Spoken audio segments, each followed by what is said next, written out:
chaque fois qu'il y a des noces royales, surtout dans la famille royale britannique à cause de nos relations, tous les médias à potins deviennent vraiment enivrés d'excitation et délire au sujet de qui est invité aux noces royales et qui ne l'est pas, qui est sur la liste des invités et qui ne l'est pas, et qui va y assister et qui ne va pas. Et pour ceux qui sont invités, vous savez, c'est un énorme signe de prestige.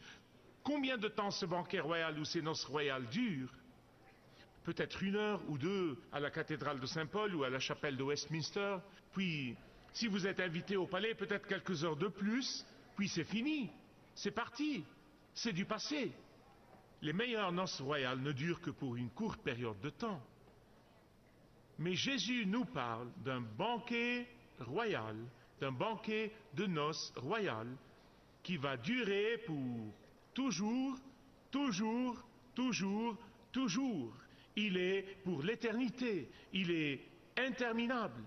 Matthieu 22 nous dit que le royaume des cieux est semblable à un roi qui prépare un festin de noces pour son fils, qui est l'héritier du trône, le Seigneur Jésus-Christ. Et la Bible parle souvent de Jésus comme étant l'époux, et l'Église, c'est-à-dire les croyants de toutes les générations, de toutes les nations, comme étant l'épouse. En fait, ce n'est pas un nouveau concept dans le christianisme. Il remonte à l'Ancien Testament, dans le livre d'Osée, où Dieu se décrit comme l'époux d'Israël. Ce n'est pas un nouveau concept dans le Nouveau Testament. Et c'est pourquoi le Seigneur Jésus peint délibérément cette image de comment va être le ciel. Qui va aller au ciel et qui ne va pas aller au ciel? Ce n'est pas ce que Hollywood dit sur le ciel. Jésus décrit le ciel parce qu'il y était avant la fondation de la terre.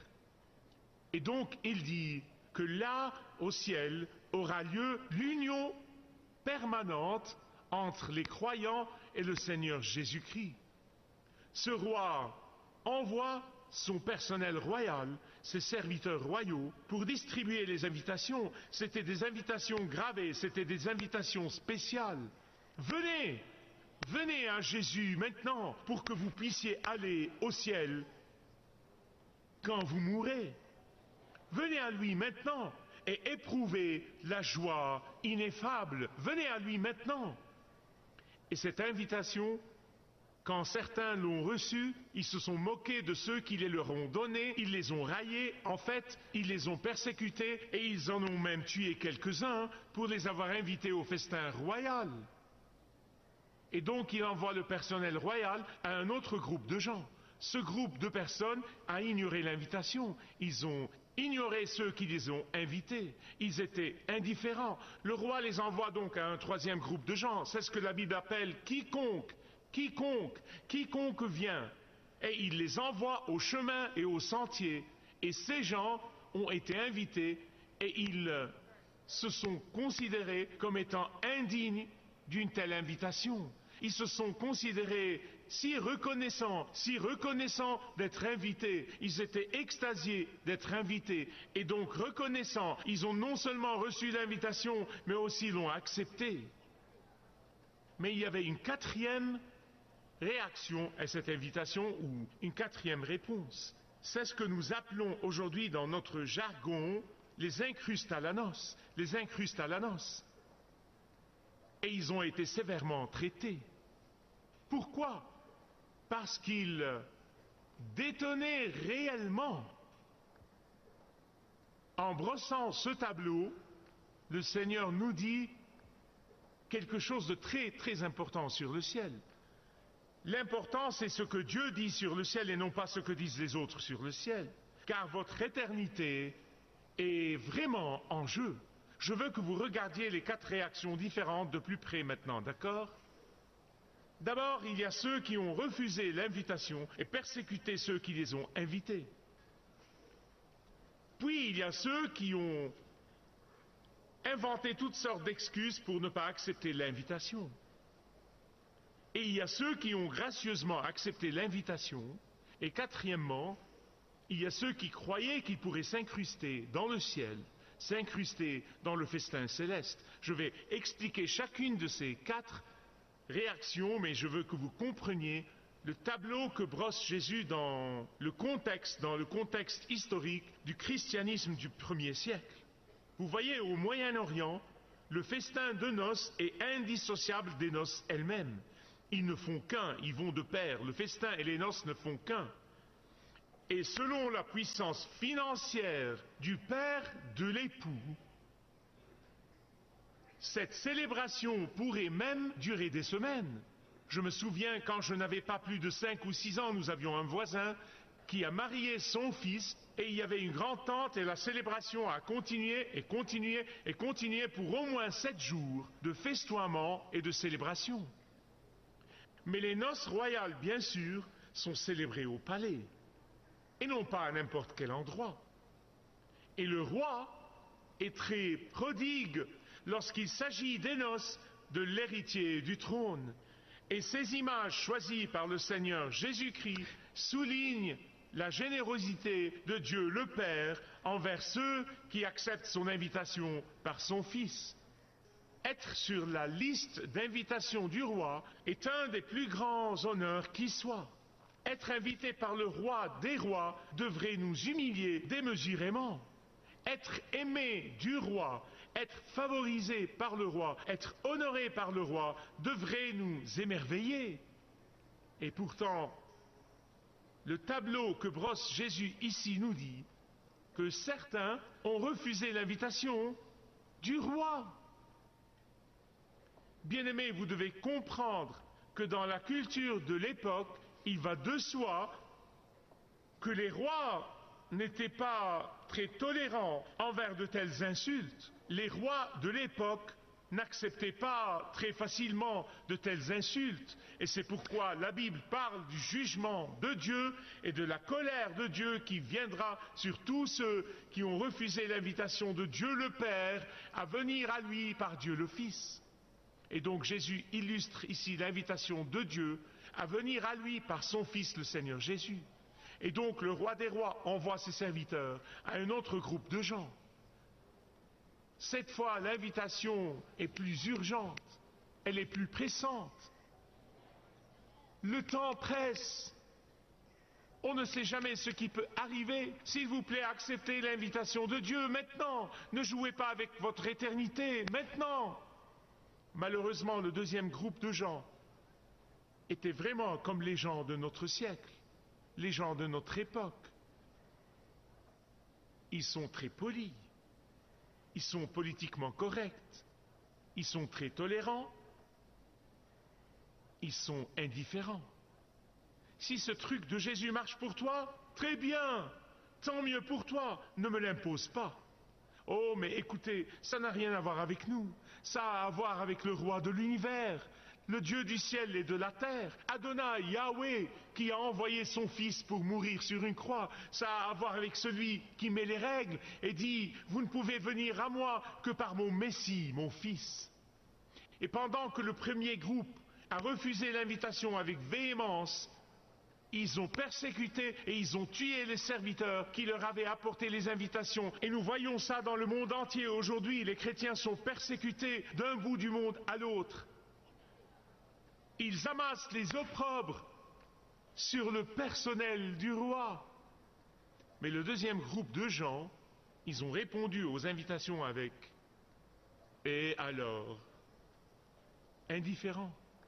Indifférents. Oh, ils étaient tellement préoccupés de la vie qu'ils ont poliment ignoré l'invitation. 2 groupes de gens. Tous les 2 ont refusé l'invitation. Différemment, mais tous les 2 ont refusé l'invitation. Certains l'ont refusé violemment, l'autre groupe l'a refusé poliment. Tous les 2 ont laissé passer le ciel. Donc le roi a envoyé son personnel royal, ses serviteurs royaux, au chemin et au sentier. Et ça nous amène au 3e groupe et à la 3e réaction. Ce sont ceux qui ont accepté l'invitation.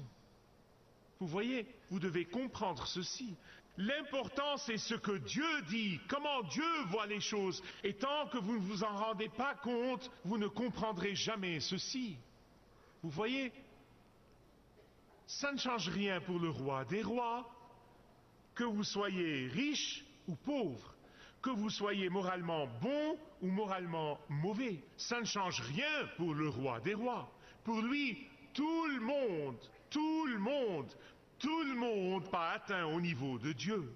Si une personne manque la perfection d'un pouce ou la manque d'un mille, ça ne change rien pour le roi des rois. Et tout le monde doit venir de la même façon. Dieu ne montre aucun favoritisme. En fait, la seule chose que ceux qui ont accepté l'invitation, la chose qu'ils avaient en commun était leur sens de manque de mérite. La seule chose qu'ils avaient en commun était leur empressement à reconnaître leurs péchés, grands ou petits, leur attitude de repentir, la conviction qu'ils ne pourront aller au ciel que par la mort et la résurrection de Jésus le Messie.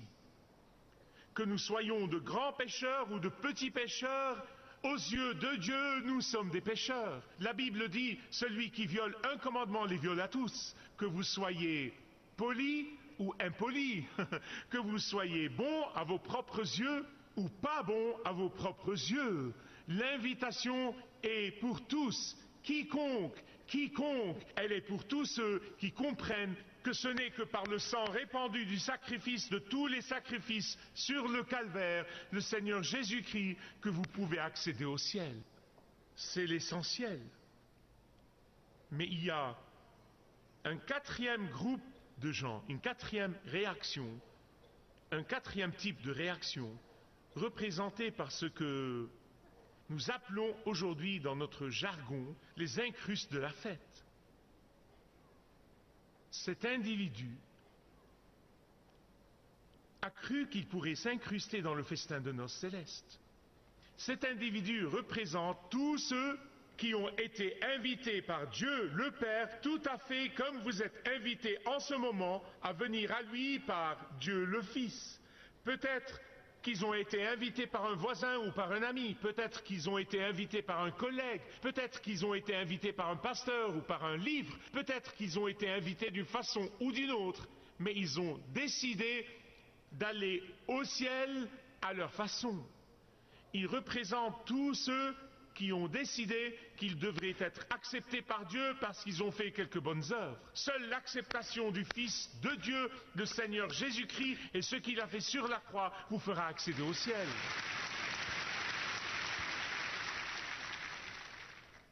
Accepterez-vous son invitation aujourd'hui? Si vous n'avez jamais accepté cette invitation gracieuse de la main de Dieu, vous n'êtes pas ici par hasard. Il vous veut, il vous aime. Et il veut que vous acceptiez cette invitation.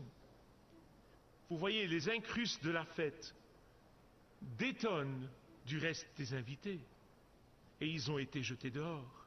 Oh, parce qu'ils ne sont pas venus par la justice de Jésus-Christ, mais par leur propre justice. Ils ou elles n'étaient pas vêtus de la robe de la perfection de Jésus, de la robe de la justice de Jésus. En fait, je veux vous expliquer quelque chose de nouveau sur cette période de temps dans l'histoire. Beaucoup de rois à l'époque, quand ils invitaient les gens, et qu'ils soient des travailleurs dans le palais ou des nobles, quand les invités arrivaient à la porte du palais du roi, on leur donnait une robe royale. Et mes amis bien-aimés, c'est une image du ciel. Jésus nous dit que le roi des rois, le Dieu de l'univers, Yahweh Adonai, a invité des gens de tous les milieux sociaux. Beaucoup d'entre eux sont pauvres et n'ont pas de vêtements royaux. Cela n'a pas d'importance car ils devraient venir se qualifier par la robe de justice de Jésus. Car c'est lui qui couvre tous nos péchés et notre honte. Sa robe royale nous donne le pardon de nos péchés. Et dans un sens spirituel, quand Dieu invite ceux qui viennent à lui avec des vies brisées, ceux qui viennent à lui avec des émotions déchirées, ceux qui sont conscients de leurs propres péchés et échecs, ceux qui sont convaincus de leurs propres défauts, mais sont reconnaissants d'être couverts par le pardon du roi, si reconnaissants de l'invitation gracieuse du roi, si reconnaissants du salut qu'a assuré le roi, si reconnaissants de la robe du roi, si reconnaissants de l'amour du roi, et ils l'acceptent. Ils prennent cette robe, ils se qualifient pour aller au ciel.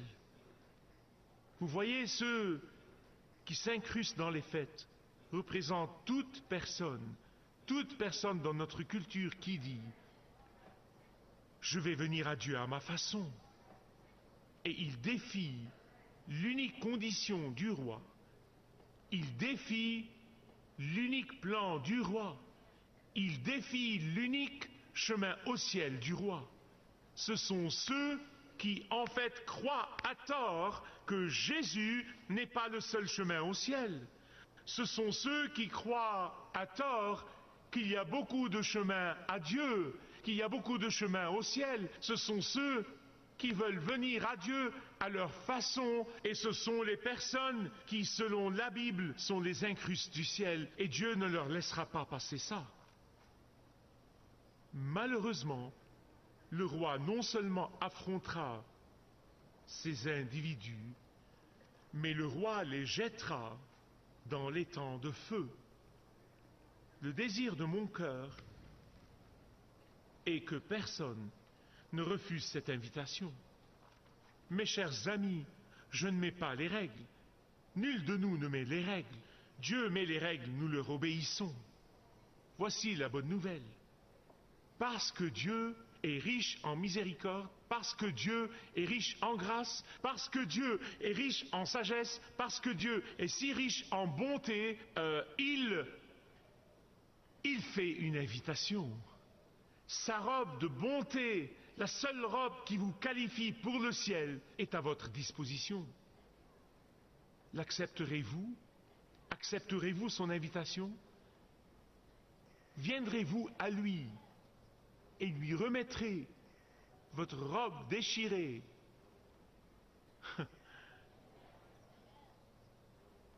pour l'échanger contre sa robe royale? Vous pouvez faire ça aujourd'hui. La robe de la justice de Jésus est la seule couverture pour tous nos péchés. La robe de la perfection de Jésus est la seule couverture pour nos imperfections. La robe de la grâce de Jésus est la seule couverture pour les cicatrices du péché et de la culpabilité. Accepterez-vous l'invitation du roi des rois? Par nos propres efforts, nous ne pourrons jamais aller au ciel. Par notre propre bonté, nous n'arriverons jamais à la chambre du roi. Oh, mais le prince de gloire, qui a coexisté avec le Père, qui est le Dieu Elohim, il a quitté la splendeur du ciel, il est descendu à notre terre, il est mort sur une croix, il a été enterré et il a ressuscité pour qu'il puisse payer le prix et assurer une solution pour tous ceux qui viendraient à lui et croiraient en lui. Et quand vous acceptez son invitation, il ne permettra jamais, jamais que vous ayez honte devant son Père au ciel. Accepterez-vous l'invitation du roi aux noces de son fils? Laissez-moi répéter ce que je disais. Je ne vous invite pas à entrer dans une religion. Je ne m'intéresse pas à ça. Je ne vous invite pas à appartenir à une confession, ni à devenir membre d'une église. Ce n'est pas ce que je fais. Dans cette église, il ne s'agit que de Jésus. Et nous voulons vous inviter à venir à Jésus-Christ pour que vous soyez sûrs d'aller au ciel quand le jour viendra. Tranquillité d'esprit ici et maintenant et les splendeurs du ciel dans l'au-delà. Que voudriez-vous de mieux que ça? Pourrait-il y avoir mieux que ça? Merci de regarder ce programme.